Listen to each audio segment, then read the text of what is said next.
Good morning po mga idol. Ako naman po ay maglalagay ng mga bato dito sa aking halaman. Kasi po kinakaibot po ng mga manok.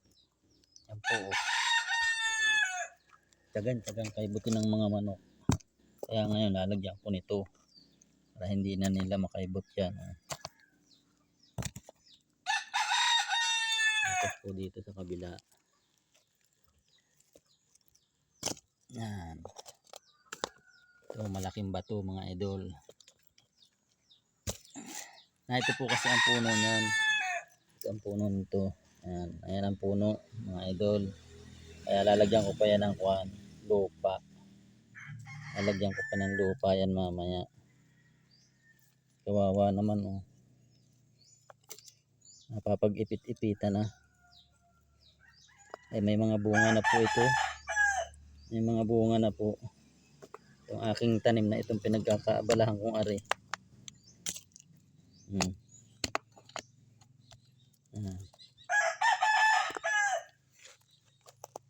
Ayan po ang puno.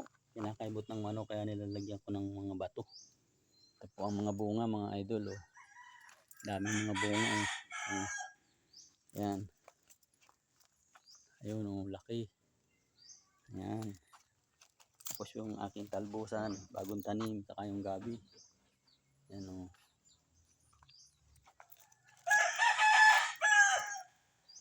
Ito pa mga idol oh. Ang daming bunga niyan. Oh, laki. Haba oh. Ayan po oh. Haba. Ayan. Ngayon, kinakamadahan ko ng bato. Kinakamadahan ko ng bato yan. Para yan ay hindi na mapasok ng mga manok. Hindi na makaibot. Kinakaibot po nila eh. Kinakaibot ng mga manok. Kaya kailangan ganyan. Para pag hindi na nila makaibot. Lalagyan ko ng lupa mamaya. Okay. Ayos. Doon sa kabila. Lalagyan ko doon sa kabila.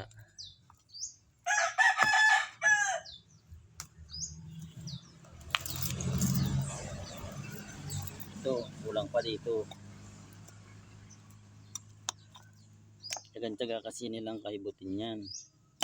Ngayon, naisip ko, tambakan ko ng bato. Yan. Diba? Para di na nila makakaibot yan. Oh. May mga bato na. Oh. Yan. Lalagyan ko na lang yan ng lupa mamaya. Yan. Yan po ang aking mga tanim. Kahit bagkakaunti ay pinapakinabangan din naman. Yan. Nakapagulay na nga po kami ng ampalaya dito ay. Dalawang kuha ko na dito. Oh, lalaki oh. Yan. Good morning po sa ating lahat. Pag may tanim po, may aanihin mga idol. Ayan mga idol, oh, ganda ng tingnan oh. Yung mga puno, paikot na ng mga bato para hindi na mapasok ng mga manok. Kinakaibot kasi ng mga manok. Ayan. Ay dito po sa amin mga idol, naambon oh. Oh, dito po naambon, basta amban oh. Naambon. Ayan oh, dilim ng langit. Kaya ingat-ingat po tayo lalo na po sa mga nabiyahe. Baka po lumakas ang ulan mga idol. Ingat-ingat po tayo. Pero hindi pa naman malakas ang ulan. Ambon pa lang. Yan. Gandang umaga po sa atin lahat. Ingat-ingat po tayo. God bless po.